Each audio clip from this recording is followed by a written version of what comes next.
Big boss Kannada 12ರ ಸ್ಪರ್ಧಿಯಾಗಿರುವಂಥ Ashwini Gowda ಅವರು ದೊಡ್ಡ ಕುಟುಂಬದಲ್ಲಿ ಬೆಳೆದು ಬಂದವರು. ತಂದೆ ಬಗ್ಗೆ ಅಪಾರವಾದ ಪ್ರೀತಿ ಗೌರವವನ್ನು ಹೊಂದಿದ್ದಾರೆ. ತಂದೆಗೋಸ್ಕರ ಈ ಮಹತ್ ಕಾರ್ಯವನ್ನು ಮಾಡೋದಕ್ಕೆ ಹೊರಟಿದ್ದಾರೆ.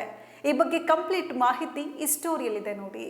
ಹಲವಾರು ಧಾರಾವಾಹಿಗಳು ಹಾಗೂ ಸಿನಿಮಾಗಳಲ್ಲಿ ಸೀಸೆ ಎನಿಸಿಕೊಂಡಿದ್ದ ಅಶ್ವಿನಿ ಗೌಡ ಅವರು ಸದ್ಯ ಬಿಗ್ ಬಾಸ್ ಕನ್ನಡ 12ರಲ್ಲಿ ಸಖತ್ ಸೌಂಡ್ ಮಾಡ್ತಾ ಇದ್ದಾರೆ. KR ಪುರಂನ ಮಾಜಿ ಅಧ್ಯಕ್ಷರಾದ ಮುನಿ ಬಚ್ಚಪ್ಪ ಅವರು ಅಶ್ವಿನಿ ಗೌಡ ಅವರ ತಂದೆ. ವರ್ಷಗಳ ಹಿಂದೆಯಷ್ಟೇ ಅನಾರೋಗ್ಯದಿಂದ ಅಶ್ವಿನಿ ಗೌಡ ಅವರ ತಂದೆ ನಿಧನರಾದರು. ತಂದೆ ಬಗ್ಗೆ ಅಪಾರ ಪ್ರೀತಿ ಹೊಂದಿರುವ ಅಶ್ವಿನಿ ಗೌಡ ಮಹತ್ವದ ಕಾರ್ಯಕ್ಕೆ ಕೈ ಹಾಕಿದ್ದಾರೆ. ಬಿಗ್ ಬಾಸ್ಗೆ ಎಂಟ್ರಿ ಕೊಡುವ ಮೊದಲು ಅಶ್ವಿನಿ ಗೌಡ ಅವರು ಸಂದರ್ಶನವೊಂದರಲ್ಲಿ ತಂದೆಗಾಗಿ ದೇವಾಲಯ ನಿರ್ಮಾಣ ಮಾಡ್ತಾ ಇರೋದ್ರ ಬಗ್ಗೆ ಮಾತನಾಡಿದರು. ನನಗೆ ಇರೋದು ಒಂದೇ ಆಸೆ, ನನಗೆ ಪ್ರಾಪರ್ಟಿಗಳ ಹುಚ್ಚಿಲ್ಲ, ಮೈ ತುಂಬ ಕೇಸ್ಗಳಿವೆ, ಅದೆಲ್ಲವೂ ಕೂಡ ಸಾಲ್ವ್ ಆಗಬೇಕು. ಪ್ರಾಪರ್ಟಿಯನ್ನು ಎಂಜಾಯ್ ಮಾಡುವಷ್ಟು ಅದೇನು ಗ್ರೇಟ್ ಅಂತ ನನಗೇನು ಅನಿಸಲ್ಲ. ನನಗೆ ಇದ್ದಿದ್ದು ಒಂದೇ ಆಸೆ, ಏನಂದರೆ ಅಪ್ಪನ ದೇವಸ್ಥಾನ ಒಂದು ಚೆನ್ನಾಗಿ ನಿರ್ಮಾಣ ಆಗಬೇಕು ಅನ್ನೋದು. ಇನ್ನೊಂದು, ನನ್ನ ಮಗನಿಗೆ ಪುಟ್ಟದಾಗಿ ಒಂದು ಅಂದರೆ ಅವನ ಕನಸಿನ ಮನೆ ಕಟ್ಟಬೇಕು ಅನ್ನೋ ಆಸೆ ಇದೆ. ಯಾಕಂದರೆ ಈಗ ನಾವು ಇರುವಂಥ ಮನೆ ಸುಮಾರು ಹಳೆಯದ್ದು, ಈಗಿನ ಟ್ರೆಂಡ್ಗೆ ಇಲ್ಲ ಎಂದಿದ್ರು ಅಶ್ವಿನಿ ಗೌಡ ಅವರು. ನಮ್ಮ ಕಣ್ಣಿಗೆ ಕಾಣೋ ದೇವರು ಅವರೇ ಅಲ್ವಾ.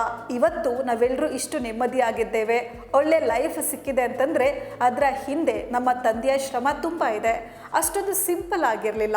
ನಮ್ಮ ತಂದೆ ಈಸಿಯಾಗಿ ಬಂದಿಲ್ಲ, ಜೀವನದಲ್ಲಿ ತುಂಬ ಫೇಸ್ ಮಾಡಿದ್ದಾರೆ. ಯಾವುದಕ್ಕೂ ನಮ್ಮ ತಂದೆ ಭಯಪಟ್ಟಿರಲಿಲ್ಲ ಅಂತ ಅಶ್ವಿನಿ ಗೌಡ ಹೇಳಿದ್ದಾರೆ. ಹೌದು, ನಮ್ಮ ತಂದೆ ಜೈಲಿಗೂ ಹೋಗಿ ಬಂದಿದ್ದಾರೆ, ಆದರೆ ಯಾವುದೇ ಕೆಟ್ಟ ಕೆಲಸ ಮಾಡಿಯಲ್ಲ.